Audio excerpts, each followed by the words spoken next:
Well, it might now be the fall season since the last that we've spoken. The weather might be getting cool outside, but the weather is heating up right here on Watchalong Wrestling because we are back with our Tough Enough Watch Along. This is our season premiere of our Tough Enough Watch Along. What is going on out there, world? It's your boy Tommy on the spot for Watchalong Wrestling, and I am joined, as I am always, by my main man, Steve. Steve, how are you doing today?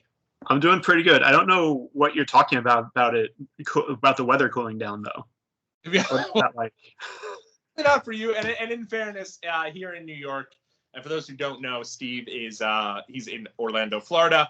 But here in New York, it is actually still pretty decent out as well. I was out earlier doing some work around the house and in the area here, and it was it's still pretty decent out. So I can't complain. September's always relatively nice weather-wise, and so glad to be back here with you guys. When we had originally started this project here, looking back at the 20th anniversary of the first season of WWE Tough Enough, I had our vision was to do this throughout the summer and bleeding into September, but that is not the case. We had a little bit of a hiatus here, a couple different things. Both of us had some vacations going on. Steve getting readjusted to the school year, and that being said, we are here now for probably the remainder of the year, as we have 7 episodes left of WWE Tough Enough. I believe it's 7, might be 6. I guess it's 6 episodes left of. I think there's 13 or 14 episodes in total, so I think it depends how we count.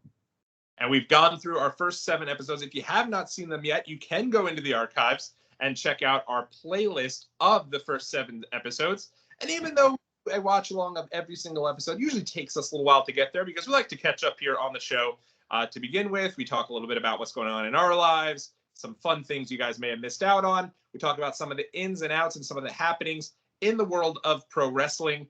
And then we do get to the watch along episode. So I guess what I wanted to talk with Steve about here, for those who don't know, myself and Steve are also big Disney fans. Steve worked for the Disney parks for a number of years and is down in Orlando, so he's right there in theme park country.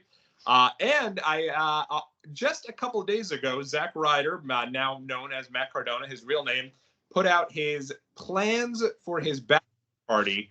A little tied into wrestling here, and he is going to be going to Orlando for his bachelor party, which is interestingly enough, well, he's located in Orlando.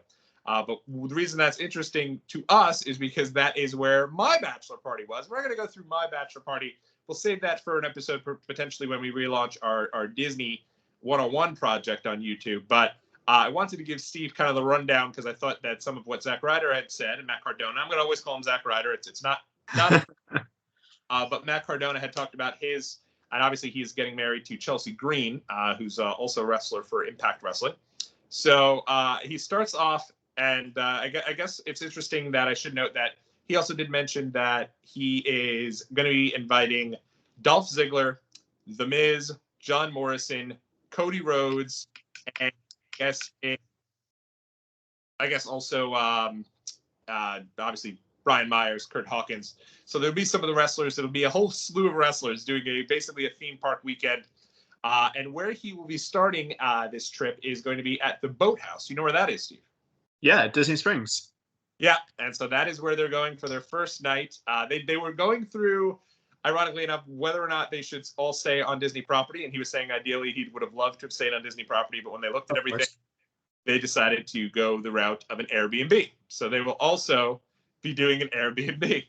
That sounds exactly what happened to us. Yep. Where my original plan was wanting us to stay on property and how cool it would be and everything like that. But yeah, the problem is when you're talking about a bunch of people that chances are you're looking at everybody wanting their own room and not wanting to crash on a couch or something like that. Your best bet, honestly, at this point is to do Airbnb. Yeah, and that's one of the things he also said was like, the wrestlers there wouldn't have been any issue for them, but for folks that he's inviting who aren't wrestlers, family members, brothers, it's already a big undertaking to go on this bachelor party, and so would have just been so much more to add in to do the things. So they got a Airbnb. Then the next day they're doing Hollywood Horror Nights, which I've never done. Have you ever done Hollywood Horror Nights? I haven't. The closest thing that I did was the Fright Fest at Six Flags. Yes. Back in the day. Or, of course, the Disney Halloween parties. But yeah, no. So the Universal that is the Halloween Horror Nights is closer to a Fright Fest type of thing. Only, it's like comparing Six Flags to Universal, where Universal is going to be more, immersive, I guess you could say. So Right. Yeah, I did Fright Fest once. I was like, meh on it, but it's funny because on the show, when he's talking about Hollywood Horror Nights, he talks about how he had how it's not exactly like Fright Fest because it's like they use like real Hollywood producers to put this thing together, and so it's like it's way better, I guess, than the the Fright production value is much higher. Yeah. And everything is well done. And I actually know several people that work at Halloween Horror Nights, either as a scare actor or just working like a regular cast member.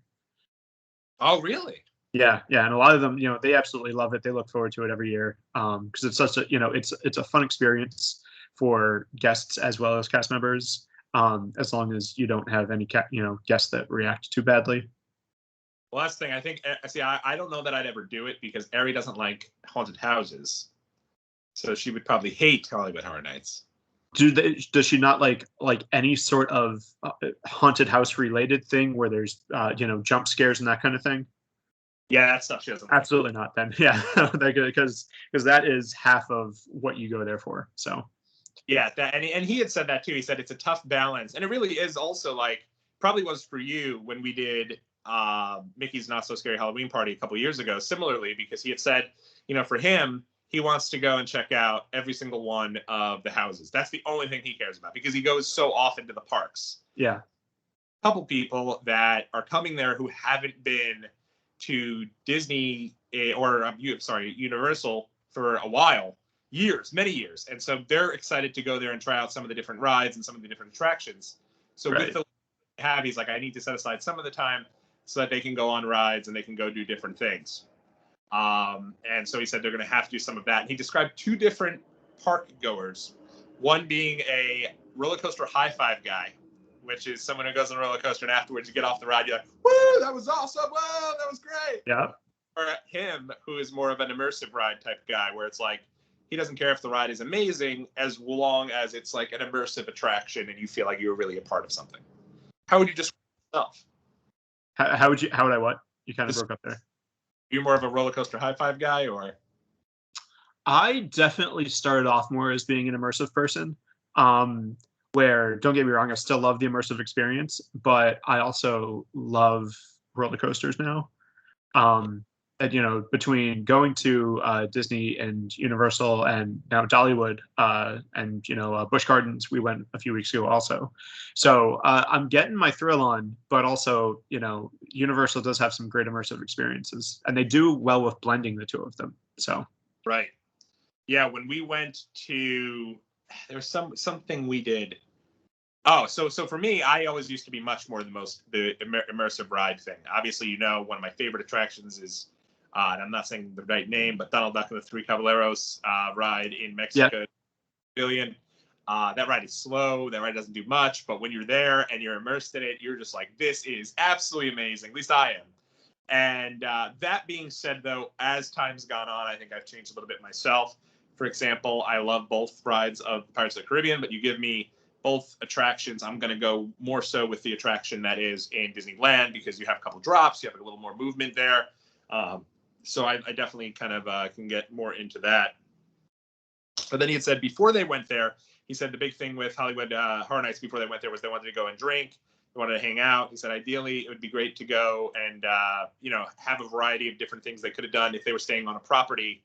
Could have gone to the pool, could have done like pina coladas, whatever. Yeah. But it's on to the in Universal City to go somewhere to eat. And he'd gone through where they were going to eat. One of the places he said they might do is my favorite near is Cowfish. But I think he said there was another place that was even better than that. I just can't remember what it was. I don't know if you. I don't know, but I am just impressed that you actually said the right name for the restaurant.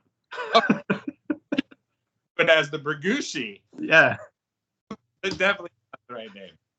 When he said Cowfish too, I was like, that sounds really good. I'll have to try it at some point. And then I realized, it's the one we went to. I know we've also did the chocolate one too there, which is good. Yeah, the toothsomes or something or whatever it's called. Yeah. I mean, I honestly haven't been to Universal in a while either. So I know there are a couple of new restaurants that came out that I've heard a lot of good things about.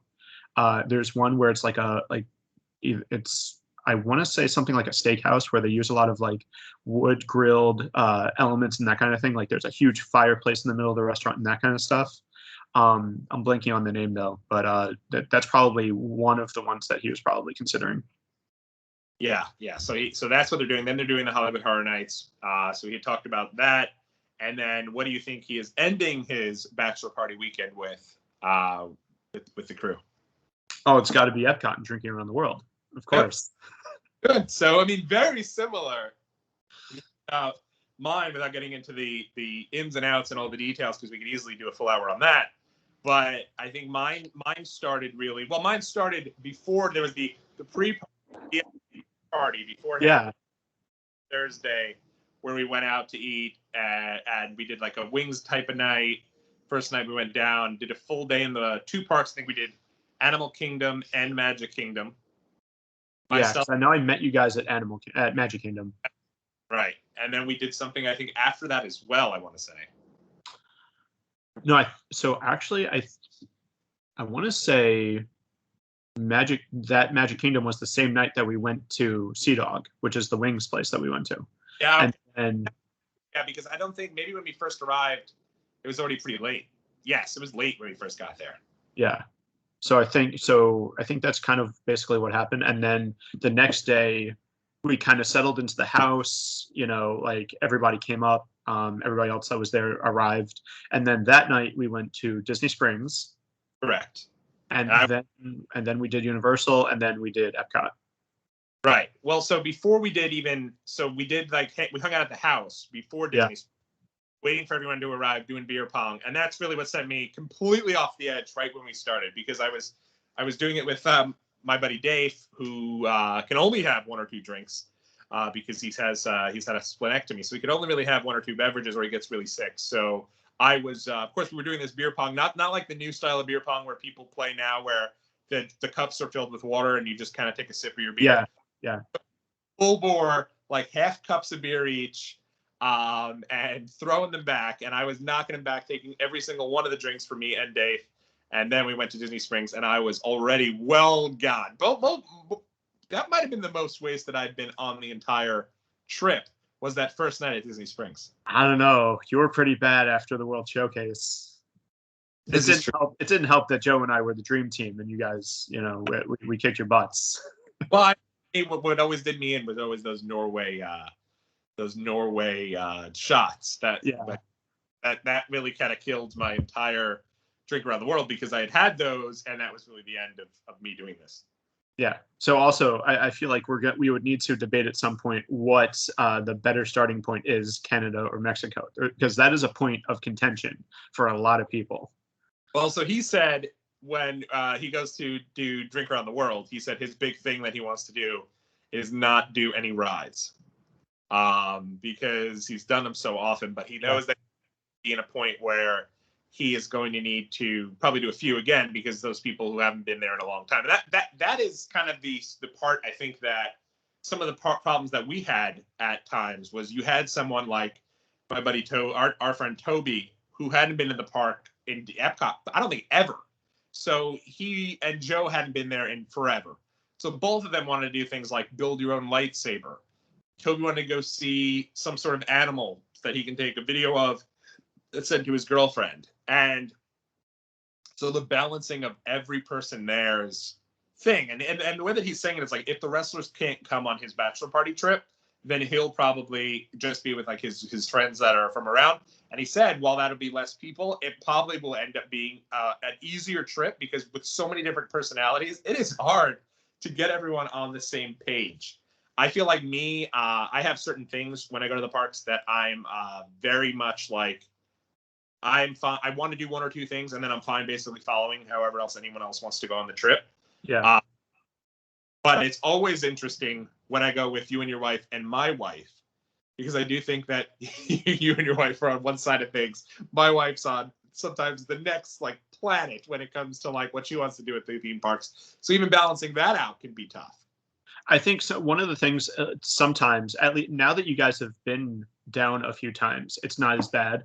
But from our perspective, like, we want you guys to, what in our minds would be get your money's worth, which to us means one thing, which to other people might mean a different thing. So I think that's one of the ways that where for, that group, it might be getting the money's worth is drinking around the world in the showcase.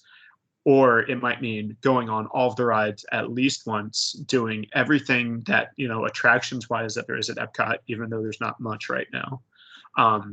But just like he was saying at Horror Nights, where you have the one group that's going for Horror Nights and wants to do everything Horror Night related.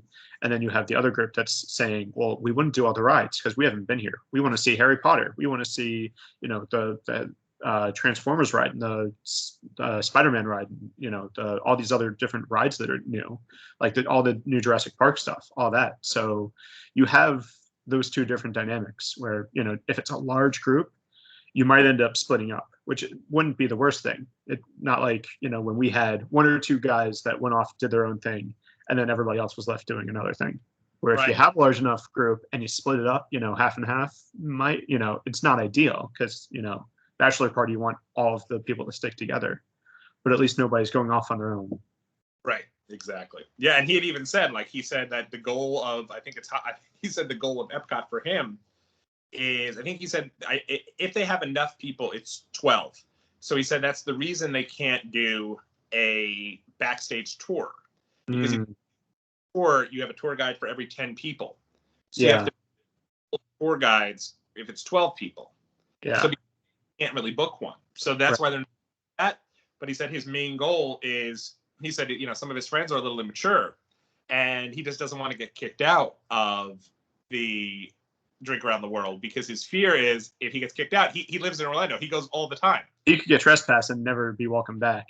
Right. And so he said his friends, it gets kicked out. He's out of there. Like he's bolting to the rest of wherever he needs to go because he's like, let them get kicked out. They're never here anyway. I can't get kicked out. It's horrible because of literally, I just was watching The Dark Side of the Ring with the plane ride from hell, where literally that's the only thing that's going through my mind right now. I'm sure none of those guys would do anything close to what happened on that flight, but this is the only thing that's going through my mind right now is, oh God, what would happen if any of these wrestlers tried any of that at Disney? Yeah. I mean, just insane. I do, he had said, if there's any recommendations or anything that anyone has, for me personally, I think it's, I know for me, I wanted to do Epcot Drink Around the World, not only before I had a wife, not only before I was even thinking about marriage, before I even drank, I knew that I wanted my bachelor party to be at Epcot Drink Around the World. I remember you and I coaching B'nai B'rith youth Jewish basketball, and that my bachelor party was going to be at Epcot in Orlando and Drink Around the World. And for me, there was this moment we were all taking pictures in front of all these things, and I think just having that moment where you sit there and you think about it and you remember those moments of everyone being together are the most important part, really, of any bachelor party. But certainly for me, it was we're all in Orlando. This will never happen again. Knock on wood, obviously. But it will never happen again with this crew of people. Certainly not with my crew of people. Randoms that were in there. They certainly wasn't going to say anything, but you have a bunch of people from all walks of my life coming together and being in Disney. I thought it was great. Yeah. No, I mean that. Yeah, it was definitely a great moment at the beginning of the Epcot, and especially I think our strategy was good with. Number one, with doing all of the rides before trying to do anything else, where we did Test Track and Mission Space, and we did some of the rides that we want to knock out before even stepping foot in the World Showcase. And if your goal is to drink around the world, you have to start in Mexico. Because here's the thing. Obviously, when you're in Mexico, you're going to want to get a margarita, and those things hit hard, and you need the rest of the laps to kind of walk it off a little bit, where if you are, and I made this mistake last time I went to Epcot and I drank around the world, where we started in Canada and we were the number one is that we were getting a bunch of different things. So we were mixing beer and all the different kinds of liquor and all that stuff. So that was a mistake by itself. But the number one mistake was we ended in Mexico getting margaritas. And I remember everything up until that point, and everything after that is a blur. We didn't start with margaritas? We did. We started in Mexico. And that's why one of the reasons why I think that I wasn't as bad at your bachelor party. Right. Aside from the fact that we made multiple stops and it took us longer to go around for your party. Whereas for last time I was there a couple of weeks ago, we were doing like lightning round. Like it was all right. We were drinking our drink on the way to the next pavilion. There was no stopping and enjoying the scenery. Yeah. Which like we were going to the bar, we were going around, we were trying to calm me down. There was a couple of different. Yeah, we were trying to challenge you to a water drinking competition and right. Soren. Yeah, so it was a lot there, but check them out. Majorland podcast. It's one that Matt Cardona does with Chelsea Green, and hopefully we'll be able to get our stuff going on this. Obviously, Steve and I, we can go on about these different trips we've done to Disney for hours and hours and hours, and it's been so much fun. So check us out at Disney 101. Hopefully we'll be back there soon. But Steve, you had mentioned it, and I guess we should briefly touch on it.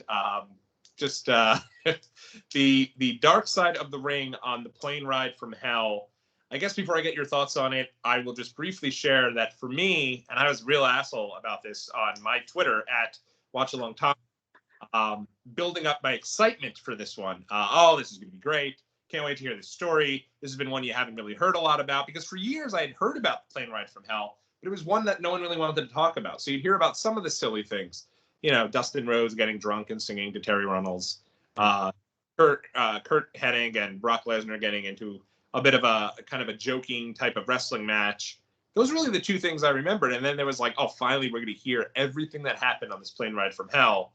And then the show happens, and it was awful. I don't even know what it was. It was eye-opening, and it was, I get the idea of sign of the times. I can buy the idea of partying and doing drugs and different things that were a sign of the times, but I can't buy a lot of the stuff that you saw in this piece with wrestlers exposing themselves. Certainly a lot of the stuff with Ric Flair. Yeah, I think a lot of it was just terrible. I don't even know how else to describe it.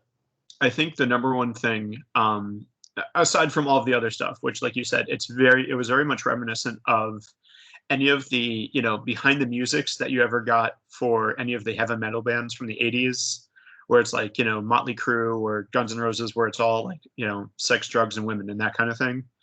But the thing that jumped out to me probably the most was the H-bombing and the essentially roofing each other, not just like trying to do it to women or anything like that, but the fact that they would do it to each other.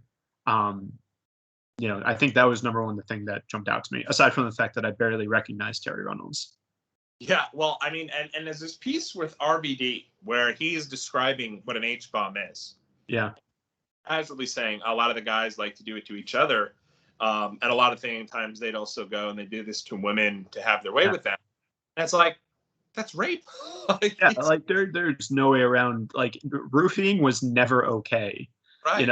There are varying degrees of the other things where it's like they said, like college level, frat boy kind of activity. But then, a lot of that is never okay. Right. I mean, you're even looking like somebody like Michael Hayes, who I'm sure has a whole host of issues, but the guy's in a management level position and they're roofing his drink and having him look like an absolute fool here. Yeah, well, I mean, he didn't do himself any favors from what it sounded like. But on the other hand, like, there's nothing about how they did that to Jim Ross, and then Jim Ross acted the fool, anything like that. Like, and I also have to say, just because I mentioned this also, I feel like the one person that comes out of it mildly sounding okay, aside from Jim Ross, who just sounds like disappointed dad the whole time, is just incredible. He's the only other one that sounds like he is remotely sorry for anything that happened. Yeah, he had done it starts when he starts to introduce himself. First time I thought, like, he looked great for somebody who having a myriad of issues for a long period of time, well documented. I thought he looked like the most pretty good and put together and able to turn around and say, hey, a lot of stuff we were doing wasn't really great. And yeah, his the whole thing where he picks up half dead Scott Hall and tries to get him through the thing. It's like, maybe that wasn't the greatest, but maybe that was also just him being a friend, realizing. I don't know, like, what else are you supposed to do? Because I feel like if he were to say something like, okay, we need an ambulance or we need paramedics or something like that to get this guy up, that probably would have caused a lot more issues. And, Scott Hall ends up getting released anyway. So it's not like he didn't suffer consequences one way or the other. It's not like he got him out of any sort of consequence for it. He was, like you said, just probably being a friend, even though it's very much a Weekend of Bernie, situation. Yeah. I mean, it really, and I mean, of course, the big thing coming out of this, and the thing I think that's going to be really interesting to see is it's somewhat reminiscent, not exactly the same thing, of Hulk Hogan being caught on tape, being a complete and utter racist.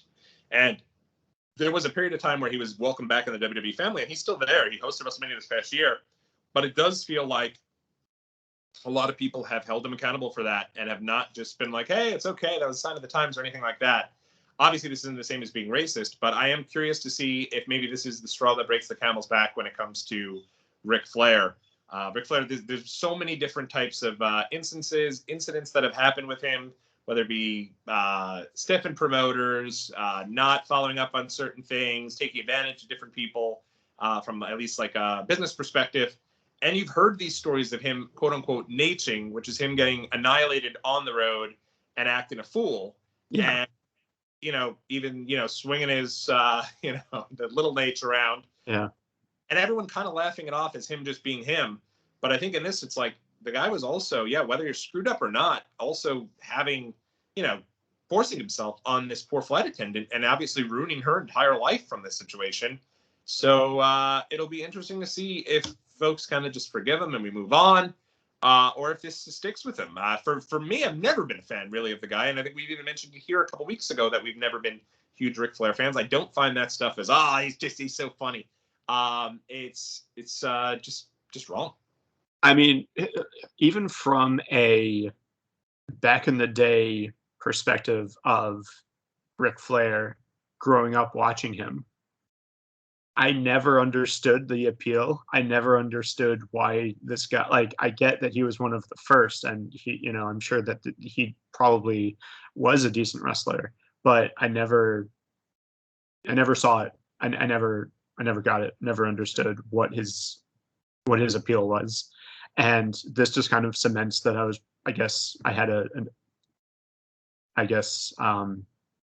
judged that opinion well, because nothing that has come out since me making that opinion 20-something years ago has changed it. It's done nothing but reinforce that opinion. Yeah, and I mean, I think there was a wrestler, Jordan Grace, on Twitter who had said, hey, don't ever meet your heroes. You don't know who you're meeting.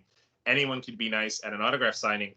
And we told the story a couple weeks ago that when we met Ric Flair, he wasn't even, didn't even look at us. Right. So, just a crazy, crazy story. It kind of circles back here to getting back into Tough Enough, because while we were away on our little break, Maven, who ends up going on 20-year spoiler alert to win Tough Enough, and he was on recently Chris Van Vliet's, I hope I say that correctly, CVV's YouTube page, and I'm sure a lot of people follow him. He does some great wrestling interviews, and he did a great interview with Maven. And in that interview, Maven talks about it, and as we're watching him here, he's very much a fun-loving, well-mannered, former third-grade teacher who's kind of been thrust into the world of pro wrestling here. And, even though he's recovered nicely and he seems to be really happy now, had a long stretch of having major issues related to steroid abuse, related to pills and different painkiller addictions, different things to that extent. And he goes on and talks about these things, and a lot of them is like, oh yeah, I love the way it made me feel. No, I don't have regrets. This is, I had to do this. I had to look better. I was way too, kind of skinny and put down, and it was pretty eye opening and a little bit sad at the same time. Yeah, and I think number one, it's partially because you're not going to see that side of it when he knows that there's cameras on him. As much as this is reality TV show, it's also staged and still organized and edited to make them look a certain way. Even the stuff with Harvard Chris, it's edited, and I'm sure, he doesn't do himself any favors either, but he very much knows what people think of him. And I'm sure Maven was the same way. And, how much of that was just the culture of WWE at the time. And, you got to look big. You got to perform in a certain way. You got to look a certain way. You got to, do all these things. And I'm sure there was immense pressure on all of the wrestlers to do that, especially, coming out of everything that we saw from the dark side of the ring. Like, obviously drugs were prevalent throughout all of wrestling, not just the ones you would even think about either. Yeah, and it's sad because he seems like he's moved on with his life. He seems like he doesn't even really have. He has good memories of his career, but like they talk about how he sold off his storage unit and a fan had bought it and got his Tough Enough trophy, and even offered to sell it back to him, and he's like, "I'm good. Like, no, I'm all right." There's even a thing they mentioned, which is ironic because Ariel Helwani, who does a lot of stuff for MMA, actually told a story many years ago about how, to Chris Van Vliet, that he had bumped into Maven at a club in New York City, and Maven was the bouncer.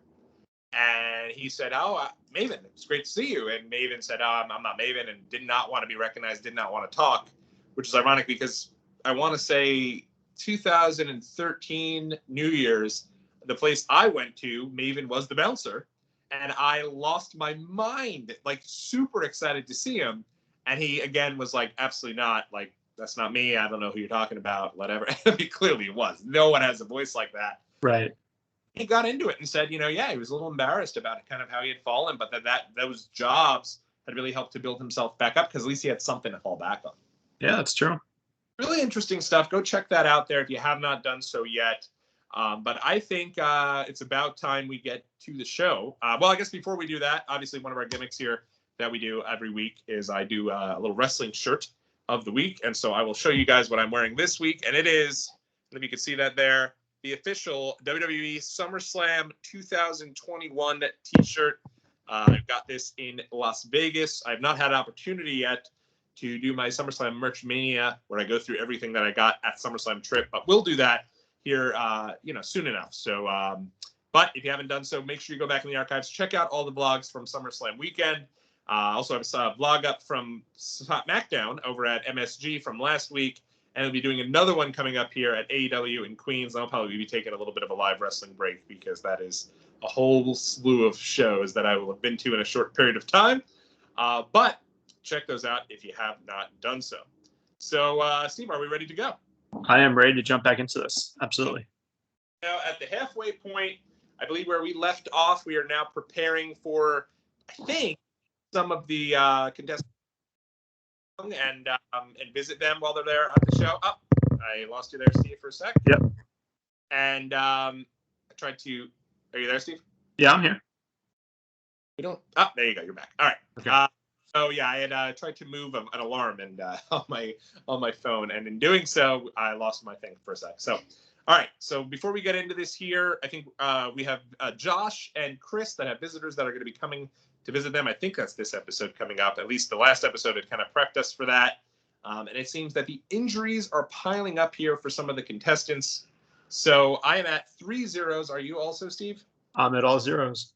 All right, so here we are. We are on the Peacock app. Steve and I both have the program that does have some commercial breaks, so we'll regroup when those do happen, and we'll let you know if you are watching along at home. We'll put a little timestamp here of 34:36-ish on the timestamp. So we should have probably even broken this up here into 2 episodes, but we'll have one through. And Steve, would you like to count us down?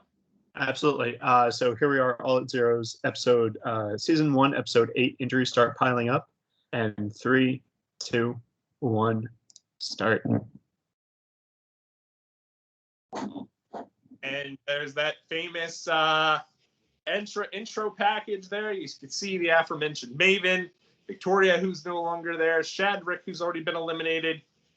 Is Chris still there? I think Chris is still there. I think Chris is still there. Bobby Joe is gone though. Yeah. Chris are still there. They're talking Jason about was like one of the first to get out. Taylor also gone.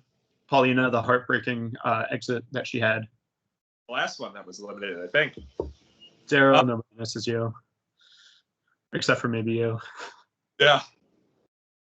And here we go, getting back into it at the Tracks training facility in beautiful Stamford. I don't know that it needed a beautiful end to pause there to even let it sit there for Stamford, Connecticut. You gotta let it sink in. Yeah. One of the things, of course, that we probably should mention is that recently it came out that good old Al Snow actually saved a drowning, was it a drowning child or a drowning person? It was child. I want to say like not like infant or anything like that, but I want to say maybe around like 10-year-old or something like that. I guess there was no lifeguard on duty, and Al Snow came to the rescue and saved this youngster. Pulled them across. The story was that there was a lifeguard, but Al saw that the lifeguard wouldn't be able to get to the child in time. So he jumped into action and he did it, and he basically kept the child afloat until the lifeguard could come out and help them. Love it. Good old Al Snowman coming to the help there. I like how though we're now 8 episodes in and they're still just doing back bumps essentially. Like, you know, they're doing a couple of other things in there too, but their main thing is bumps. Yeah. Interesting to note, it looks like Maven wearing a shirt inside out. So I'm not sure. The tag shirt is kind of sticking back there. You know, if you're in between laundry days and everything like that, you gotta. Yeah, and you're 100% right. That's exactly what it is. You can see some of them are really just wearing. I mean, why wear anything halfway decent? Right. Josh wearing his WWE T-shirt or Mark. What's like a? I love the Adidas swishy pants you used to rock back in the day too. Absolutely.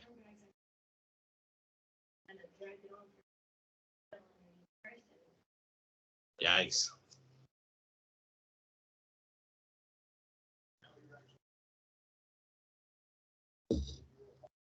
Yeah, because if you're going to be lifting somebody to do a move, it's like that person's really trusting you entirely to do it correctly. And yeah, I mean, they're 8 episodes in. You'd figure at least probably about a month or so into training and talking about how,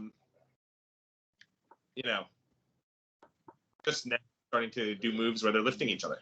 Yeah, well, I mean, think about all of the different career and life-ending injuries that have happened in the ring as a result of a botched move. Like, and Greg talking about how he had a herniated disc injury from back in the day, and so he can't be in a situation where he gets hurt here at all or risk anything, because back injuries they suck. From I myself have some spinal stenosis, and it's not something that heals on its own. It just kind of sits there, and hopefully you feel like it isn't painful. But once in a while, and when it does, it can be a long time before it comes back. Yeah, I feel like if I had anything like that, if I had a herniated disc or anything like that, I wouldn't have, as much as it's my dream, I wouldn't have put my body on the line like that. If you already had an injury, like, because it's not a matter of if, it's a matter of when you're going to get injured. 100%. Yeah, you take one wrong fall and that's it. And even though Greg does not win this competition, he did have a long career on the independents as a wrestler. So definitely a big love for this here. Josh having a lot of trouble, Nydia having a lot of trouble. Yeah, but with her, it's her shin. It's not, her back or anything like that, thankfully. That's usually for me. Whenever I go running or working out, shins are always the worst, I feel like.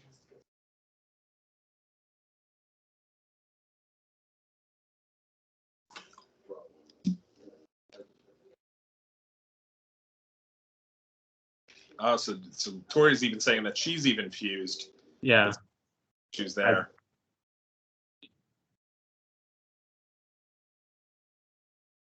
It is. If we were going to take a break, I feel like this was the perfect time to do it here in the season. Even Al's kind of ramping things back up here.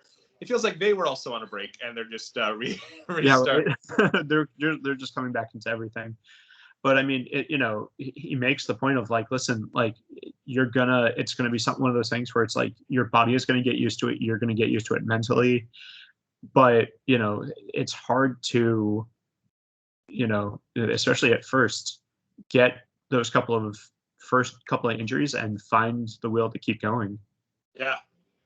Interesting to note, kind of another little piece from that interview that Maimon did with Chris Van Belay.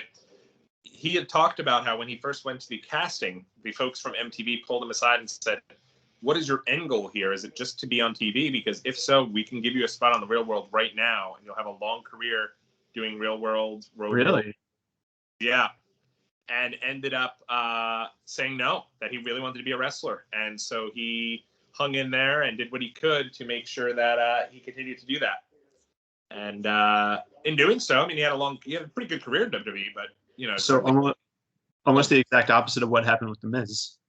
Exactly, yeah. Where Miz was like, "I need to get out of this thing." So right. The only reason why I'm on reality TV is to get my face and my name out there into WWE. And, right. Hey, it worked pretty well for him. Yeah, it's probably one of the most famous people to come out of Tough Enough, if not the most. A sign of the times there. When they have, rather than having a big screen on the wall that kind of shows everything going on like you have at the Performance Center where you can pull up a clip at any moment, they have tape of some of the stuff they did in the ring and have a box TV set up on the apron of the ring so they can all read some of their pieces of where they're at. Really, the only thing that would have made it better is if it was one of all those like big, casings like from school where it was on like a big thing and you had to wheel it in. That would have been great. That had like the straps on the top. Do they still have that in schools? No, I mean, at least in my school we don't, but I love that. And now all of them here are banged up. We got a little look-ski over at WWE, the WWE headquarters, rather. Yeah, everybody has the magic ice. Yeah. That's what we call anytime any of our kids go to the nurse's office, they come back with a bag of ice, regardless of what it is, because that's really the only thing that the nurse can do for them. Right. Is just, like you cut yourself, bag of ice, headache, bag of ice. Your arm is broken in 3 places, you got extra corners, bone is sticking out, bag of ice. So we're a commercial break. I have a 15-second break. Is that what you have? Yep. 20 seconds now. 20 seconds. All right. So I will pause the second I come back. You let me know when you're back. And then we'll come back here together. We're at 7:46 here on the episode. And I'm back in 1 second right now. All right. Someone had told me earlier for one of the, I think it was on the something that I watched recently. Maybe it was the 20th anniversary of 9/11 documentary that's on Peacock, and they had it all set up where all the commercials were at the front of the episode, and after you commercial free. And I wish they'd done that. I wish they had that option here. Give me 3 minutes of commercials, and then I won't have to keep getting interrupted during the show. Yeah, exactly. Though I guess on a show like this, when they had such natural commercial breaks to begin with, it kind of makes sense. Correct. It doesn't feel out of place. Yeah. Like I was watching, I want to say it's like WrestleMania 15, and I had fallen asleep and was woke. Hey, it's the Hardys!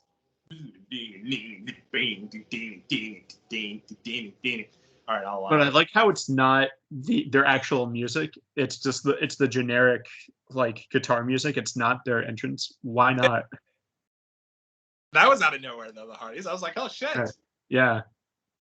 And they had the ladders in the ring. Lita's there.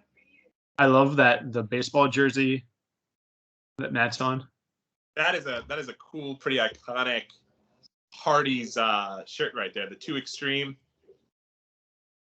And you think about it, like these guys who are on the show are probably older than the Hardys were at the time. They were probably like. I don't know. Like Matt and Jeff were around deceptively longer than I ever thought that they were. Yeah. On Instagram every so often I'll find random clips of like when like Matt or Jeff had like a match against Bret Hart Yeah, it's And true. I'm like, where did this come from? Like, how, like, Started up. See, I always find that so interesting that you have these people, similarly to Bianca Belair, who's a big star right now in WWE, was not a fan growing up. And Lita's talking about how when she was growing up, she did not grow up watching wrestling. right. So at the same time, it's like there's no, obviously the Hardys grew up huge wrestling fans, backyard wrestling, Omega wrestling, big time into it. Yeah. But Lita not as much, and you could both be as popular. What did Josh find a way to go get new frosted tips? It may be. It looks like a brand new frosted tips there for him.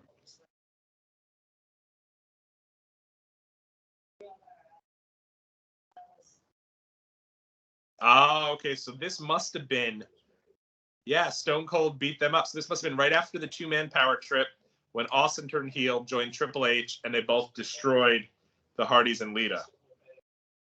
So right there, middle of the spring. Ooh, exclusive footage. Here we go. I always like the immense chill of Jeff Hardy. Right. Jeff's had obviously tons of drug use, but he kept him to himself. He's I mean, yeah, he had a lot of DUIs. I guess that's not good. Right. But I mean, like, how much of it, like, it's so, and like, the one thing is that it seemed like, especially at that time, it was such a culture of drugs, whether it is, because you're on the road, and that kind of just seems like that's what road life is, whether you're a musician or, whatever. And then you also have just like the ones that are prescribed to you as painkillers or, as actually medically necessary. Yeah. But then you have all the other guys that abuse them. So it's like, at what point is it recreational? And at what point was it just because you needed it and you Right. just got addicted to it? Yeah, absolutely. For me, I mean, at the time here, this is 2001. I'm just in the infancy of starting up my basement wrestling league, and the Hardys were a huge part of that. Like everything at the time was all Jeff Hardy hitting swanton bombs and everybody trying to do flips and untrained as can be, just doing whatever you can do. And yeah. I think the reason why this was cut out is because he doesn't immediately completely shut down any backyard wrestling. He's like, there are people out there emulating us. Yeah, he's even so true. I mean, think about how many, whether it be the swanton bombs, whether it be the stuff with the ladders and the stuff with the chair. Lita, I think, had a big fashion sense for women at the time. I know a lot of my friends at the time would wear the thongs outside of the pants. And I think that was just fashion. That is one of those things that's like early 2000s. When I see fashions coming back around, I'm like, please let us not revisit that too. So there's a lot of stuff that's coming back that I'm like, we can keep that in the past. That's fine. Yeah, the Lita would have that. Lita would have the bra, and then the only shirt is a fishnet shirt. Yeah. But look how awesome Jeff looks over there. He's got the leopard pants and right. The like tan Dickies work shirt. Yeah. And those Hardys. I mean, when I even 2009 when I went as Jeff Hardy for Halloween, I went and would look at this style and go out and buy a lot of Dickies stuff, a lot of different types of those famous Hardys.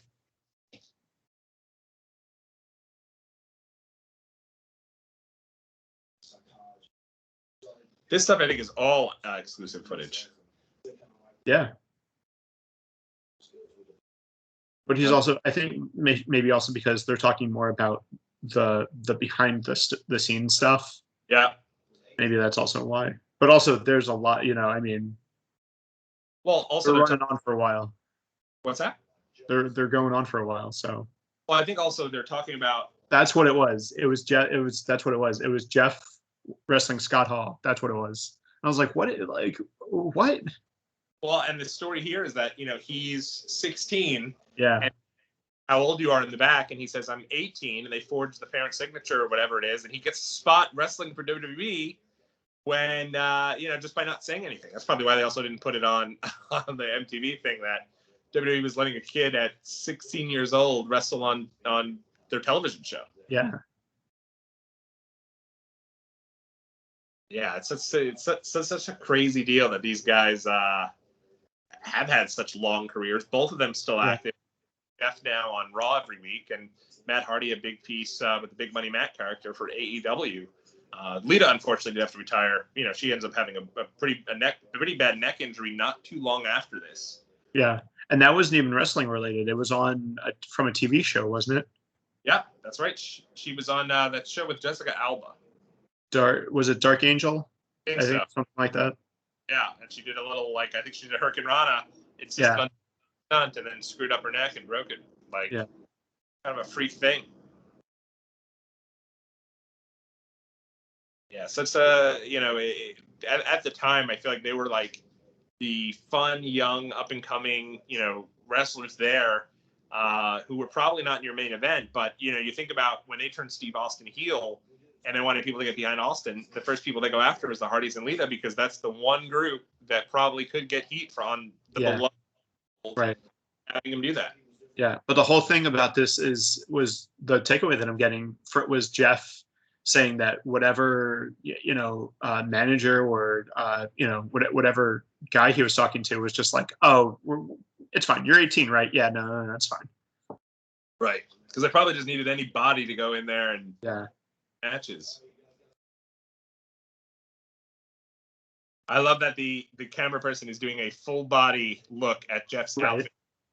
Like whoever's got the camera's like, what the hell is he dressed as? Right, like let's get. I do appreciate that they both have the official WWE shop Hardy's chokers on. Right. The HB. I remember wanting one of those so bad. I had one only got it. For the Jeff Hardy costume that I did. I had everything. Every Jeff Hardy, I had the armbands, I had it all. Because I remember like, oh man, that symbol, that Hardy Boy symbol is so cool. Oh yeah. Really, really cool stuff.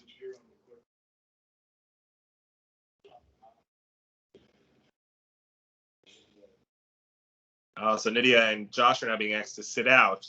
Yeah. Which just kills Josh, being that he's an indie wrestling kid and loves the Hardys.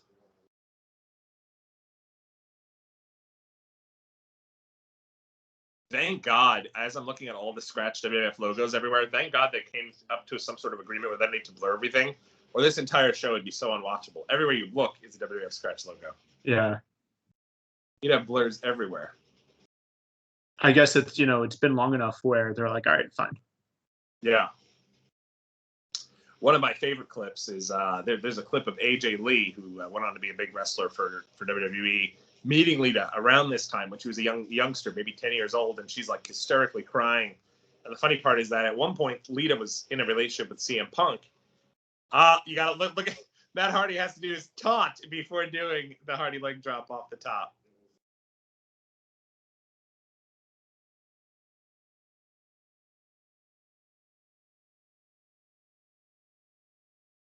That is really cool. Yeah. I like that he has yeah, I mean, honestly, that'd be the first thing I want to do too. Is hey, put that ladder in the ring. I want to climb. I want to swanton off the ladder. Can I do that?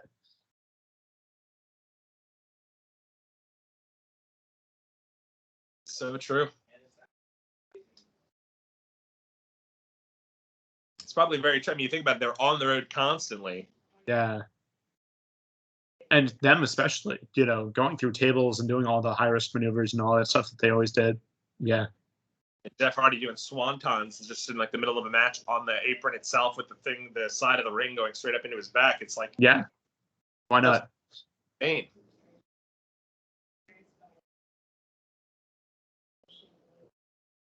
I feel like that they probably were like the best people you'd want to see if you're a kid doing this type of stuff.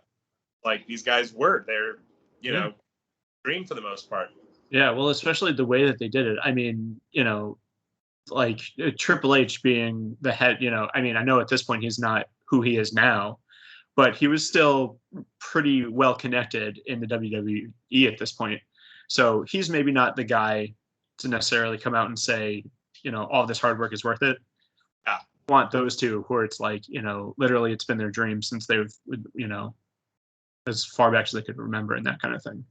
and them saying like, hey, you're never going to be 100% healthy once you get in here, but it's worth it because you're going to be able to do a lot more than you ever thought you could while beat up.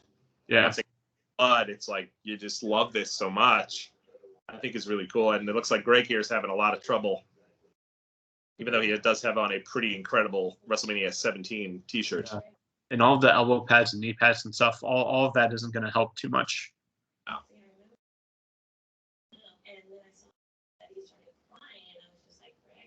You wondered, like this day and age, and in several years when we are doing our Tough Enough from 2015 watch along, you'll see that no way does Greg even get on the show because they did all the checks on like their back and all their past history, and nothing even that really he did here that screwed it up.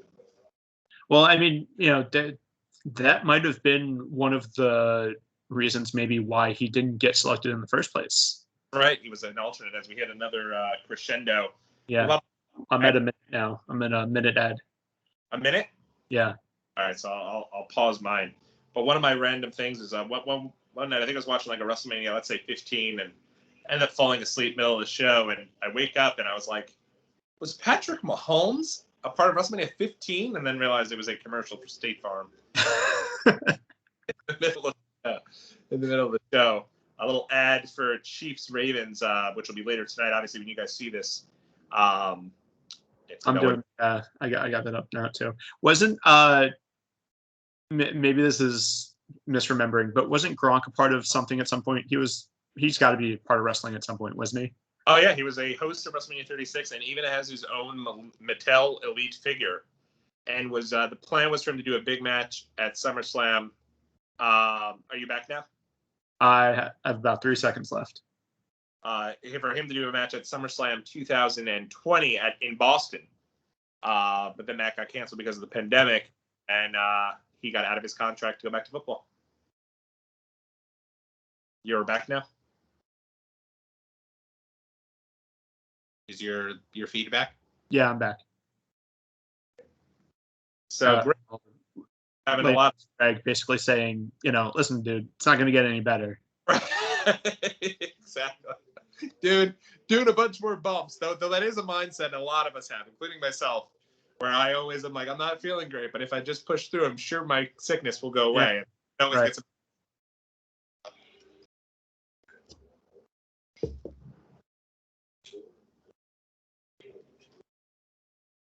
Al looks like it's really hurting him here. Yeah.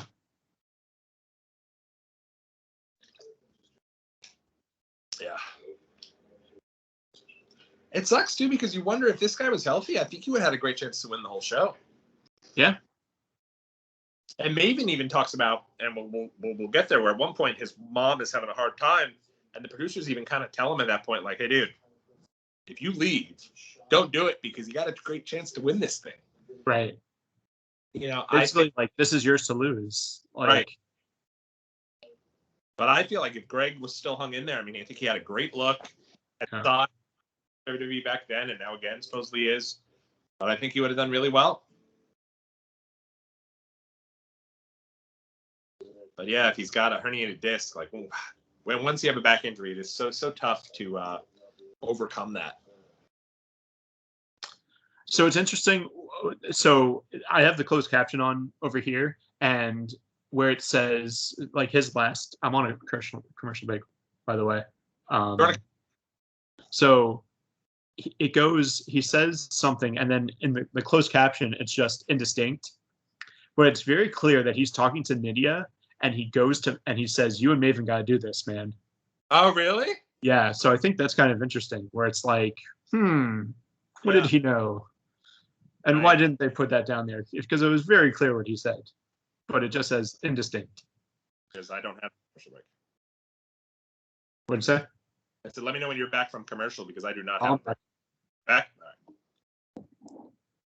Yeah, Josh has the big blowout hair here. It looks like he's got already some. Now I have another commercial break for 45 seconds. I do not. So what are you? What's your timestamp? What a mess on the with the commercial.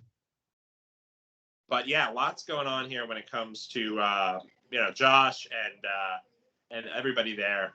But yeah, look, that is very interesting. That I mean, really, with the women, it's down to Taylor and Nydia, so it's not like he's around. And I guess right. Yeah, that's true. Yeah, but still, men would be Maven, Chris, and Josh. Because I know he definitely wasn't a fan of Hartford Chris, so I'm sure he's like, listen, Maven, you got the best shot of doing this. It's either you or him. So did we already see the girlfriends come and visit these guys? And now I'm back, by the way. Okay. Yeah. We didn't. I don't. Maybe they didn't show that. Yeah. Maybe it's still to come. Yeah. Oh man, he's hobbling around like an old man here. This is rough. I'm stunned. Chris is not like, hey, great competitor out of the competition. Better for me. I got a great church now to win this thing. Like, I don't know. Yeah. Yeah. I'm having a hard time here. This is does have the great Bye Bye Jackass Stone Cold Steve Austin shirt on. He's got a wardrobe that even me in 2021 is very, very jealous of. So they all went to go drop him off at the airport. Now Greg is out. We're down to 4 men, 2 women, and I think 5 episodes left.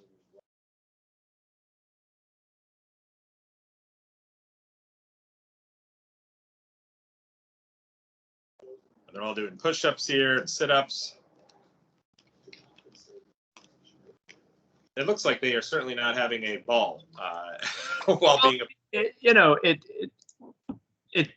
that's why it's called Tough Enough. Like, boot camp and training camp and all that stuff. It's always harder than your actual whatever you're going to be doing. But there's a reason for that. That's because, everything that you're going to be doing is pretty damn hard. Yeah. Doing the kip ups here and learning, because and clearly Nydia here, her still getting in there even with her injury is really going a long way here and kind of separating her from Taylor, probably in the eyes of the people, of the judges, like Al and everyone. Well, it's like, you kind of, there's a point where it's like either, okay, so I'm either going to push myself and make it worse and injure myself worse, or I'm going to have to suck it up and deal with it and acknowledge the fact that it's going to, like, I'm going to be sore. I'm going to be wrestling hurt most of the time. I'm sure it's a similar thing for NFL guys where, like they're getting hit time and time again, at least once a week, if not multiple times during practice, where halfway through the season, they're playing hurt. Yeah. No, you're 100% right. It's really, really tough, I'm sure.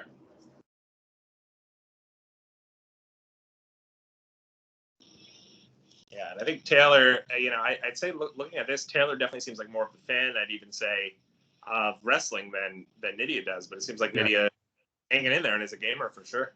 Yeah, and I think Nydia is a little bit more, I don't know, maybe athletic or maybe just more like she gets it a little bit better. Yeah. Yeah, no, they're doing a lot here with just the 2 of them. Imagine one of them goes down. It's like you pretty much have gotten your winner of the show with a few weeks left. So I'm sure they did everything they could to kind of keep them in there. Why Al is like at some elevated platform.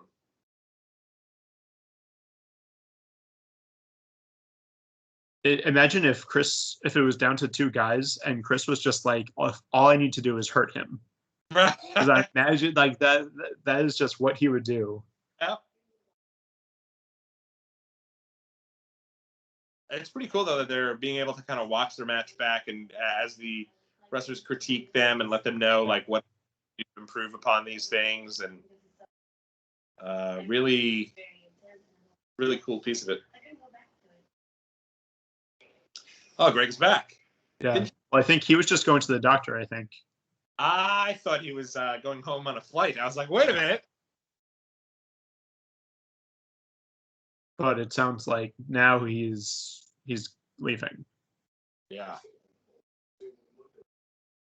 Oh, so Greg's not going home yet.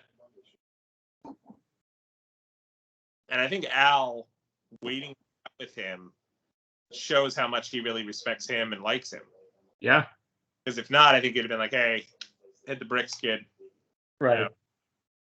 Well, I mean, he didn't even do that to like Daryl, really. Like he kind of tried to give everybody the benefit of the doubt. He tried to help everybody as much as he could. But some of them, it's like, all right, like, this is it. So Yale's #1. Next week, only a 20-minute episode, which probably means they have no exclusive footage. But we're getting down to the nitty gritty. Season 1, episode 9. 5 With episodes. that, so I will say that episode had a refreshingly small amount of Harvard Chris, which, based on the title for the next episode, means that it's going to be a lot of him. So I'm okay that it's only 20 minutes. That's right. They're going to make up for it. But looking forward to jumping back into that with you here next week. Anything, Steve, that you'd like to say here before we get on out of here? Thanks for everybody who hung in there with us all the way. I know that this was one of the longer episodes. But anything you'd like to say here before we get on out of here? No, everybody, take it easy out there. Stay safe, and we'll see you next time. All right, everyone. Take care, and we'll see you in the next video.